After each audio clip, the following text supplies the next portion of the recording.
A atuação magistral do São Paulo hoje na final da Copa do Brasil, contrariando inclusive a maioria das estatísticas, ou quase todas, isso que a gente vai discutir aqui, mostra que o time está pronto para poder ser campeão da Copa do Brasil. Óbvio, a gente não consegue cravar que o time já é campeão, mas que dessa vez, quem se torna o favorito é o São Paulo, com muitos méritos, contrariando muitos palpites, muitas previsões, mas sempre com méritos, e a partida de hoje mostrou isso muito bem. São Paulo foi dominante do início ao fim. Coisa que, no meu vídeo anterior, com base nos últimos 4 jogos, a gente conseguindo cravar os números, a gente já sabia que o São Paulo teria mais posse de bola que o Flamengo. Porém, que o São Paulo seria mais forte ainda no primeiro tempo do que no segundo, não era isso que os números mostravam. Os números mostravam uma equipe que melhorava muito no segundo tempo. O São Paulo entrou com uma seriedade tão grande que viu que dava para poder fazer o seu resultado no primeiro tempo. O São Paulo ele amassou o Flamengo, não colocando 10 finalizações, 15 finalizações na primeira etapa, mas entendendo que você conseguindo anular principalmente o Bruno Henrique, que era o seu principal jogador. Por quê? Porque o Flamengo ele não tem um meia de criação. Ele entrou no segundo tempo, que foi o Everton Ribeiro. Mas não tem no meia de criação, como por exemplo o Arrascaeta. O craque do Flamengo nos últimos jogos era o Bruno Henrique, você viu no mapinha no último vídeo que eu mostrei. Anulou o Bruno Henrique, acabou. O São Paulo ele conseguiu se impor, ele conseguiu ter chances de gol, que inclusive foram perdidas. A atuação do São Paulo, desde a defesa até o atacante, é de se aplaudir. E olha que, para a sorte do Flamengo, o Lucas Moura não estava tão bem assim. Na primeira etapa, o São Paulo finalizou um confronto ali no primeiro tempo com 60% de posse de bola, 4 finalizações, 2 no gol contra nenhuma do Flamengo. Isso mesmo, o time mandante, o time que era apontado como favorito, não conseguiu finalizar no gol do São Paulo. E o São Paulo só deu chances algumas ao Flamengo devido ao seu erro de saída de posse de bola. Por quê? Porque algumas vezes o Rafinha tentava sair e errava, algumas vezes o Caio Paulista tentava sair e errava, mas nunca o Flamengo construindo desde trás até o gol do São Paulo. E isso é de se aplaudir o senhor Dorival Júnior, que entendeu e acabou utilizando e conseguindo o famoso nó tático no São Paulo. Se tratando do Flamengo, é extremamente preocupante o que a gente viu nesse time hoje. Um time que, no papel, possui o maior faturamento da história do futebol brasileiro e o maior faturamento da história da América Latina. É isso mesmo. O Flamengo ele possui a maior folha salarial e não conseguiu assustar o time do São Paulo, chegando até uma final de Copa do Brasil e não conseguindo competir. Na primeira etapa, o Flamengo estava jogando no erro do São Paulo, tentando encontrar, não conseguia aproximar, não conseguia tabelar. E o time que não tinha meia armador, que estava jogando com 3 atacantes, uma coisa que só aconteceu no último jogo contra o Atlético Paranaense, isso nunca tinha acontecido antes. Afinal, o São Paulo nunca repete uma escalação, porém você vê que é um time extremamente desorganizado, que não tem um ponto de ligação entre a defesa e o ataque. O meio-campo fica vago. O Gerson, que era para fazer esse papel de armador, não conseguiu, ele estava muito adiantado, e você não tinha quem conseguia equilibrar ali as ações. Quem faltava? O Arrascaeta. Então você entra em campo, o São Paulo coloca em campo Bruno Henrique do lado, Gabigol e Pedro. Quem é que vai abastecer esses jogadores? Não tem quem abasteça. Fora que a defesa estava muito mal posicionada, Ayrton Lucas fez um jogo muito mal, Léo Pereira não fez um jogo bom, Fabrício Bruno também perdendo, e perdendo inclusive na velocidade para os 2 chamados pontas no caso do São Paulo, principalmente ali o Wellington Rato.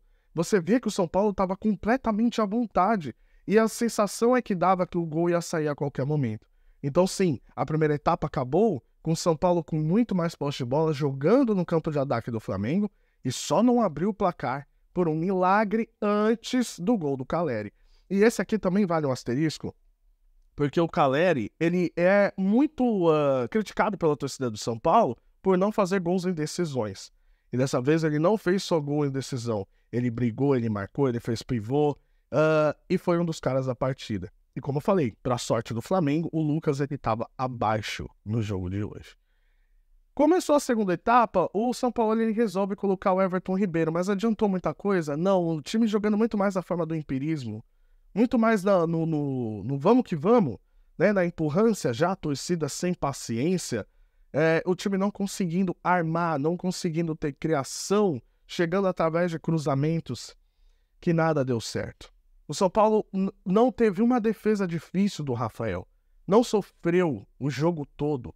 E a gente está falando de um time que ganhou todos os jogos dentro de casa na Copa do Brasil. Tem um aproveitamento absurdo na Copa do Brasil, tá? E o São Paulo, ele não ganhava fora de casa há muito tempo. Se eu não me engano, a última derrota do São Paulo, a última vitória, no caso, fora de casa do São Paulo, foi contra o Palmeiras, por 2-1 no Allianz Parque pela própria Copa do Brasil. O São Paulo, ele quebrou esse paradigma. O São Paulo mostrou que na Copa do Brasil, principalmente, ele é muito forte fora de casa, e as pessoas esquecem disso. O São Paulo, ele ganhou hoje, ele ganhou contra o Palmeiras, ele ganhou contra o Ituano, ele ganhou contra o Sport.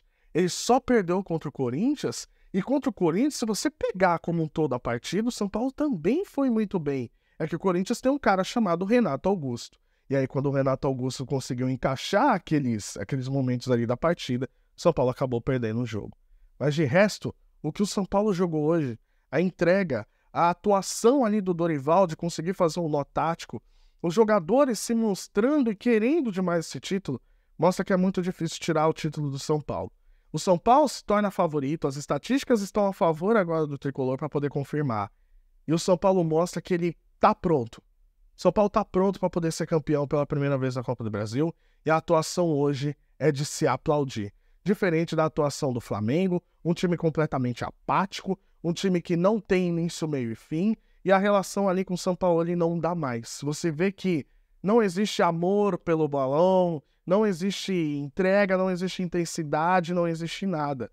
Um time apático que não consegue finalizar, que vive de lampejos individuais e ultimamente somente do Bruno Henrique, os outros não conseguem corresponder. Fica muito difícil a situação do Flamengo. E o São Paulo dentro de casa, que os números já são bem melhores do que fora, tem tudo para conseguir confirmar o seu título. Eu, sinceramente, não consigo ver um outro resultado sem ser o São Paulo ser campeão depois do jogo de hoje. Muito difícil mesmo. E a gente precisa também lembrar sobre um número que chamou muita atenção e que foi mostrado na transmissão. 25 milhões a renda hoje do jogo, com um público de 77 mil no Maracanã. Isso dá, em média, 330 o ticket que foi pago pelo torcedor. E se a gente for lembrar, teve torcedor que pagou o ingresso a 4 mil, ou seja, um camarote a 4.500. Só uma falta de respeito. Estando no país que a gente está, cobrar 4.500 no camarote e ter a maior renda da história do futebol brasileiro, bateu a Libertadores de 2013 do Atlético Mineiro, a renda do jogo de hoje da final da Copa do Brasil ultrapassou e se tornou a maior renda da história do futebol brasileiro. Isso é uma vergonha que foi feito hoje no Maracanã.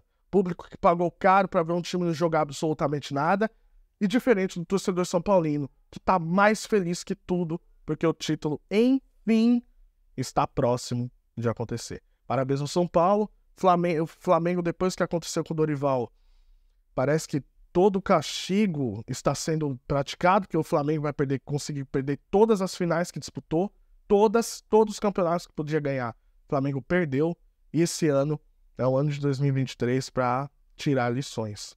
E o São Paulo pode coroar a atuação na Copa do Brasil, que foi um torneio que o São Paulo levou a sério, que é um torneio que o torcedor estava entalado na garganta, que não tinha título, que agora finalmente pode conquistar. Quero saber o que você acha, o que você achou do jogo de hoje, deixa aqui nos comentários, deixa o like no vídeo.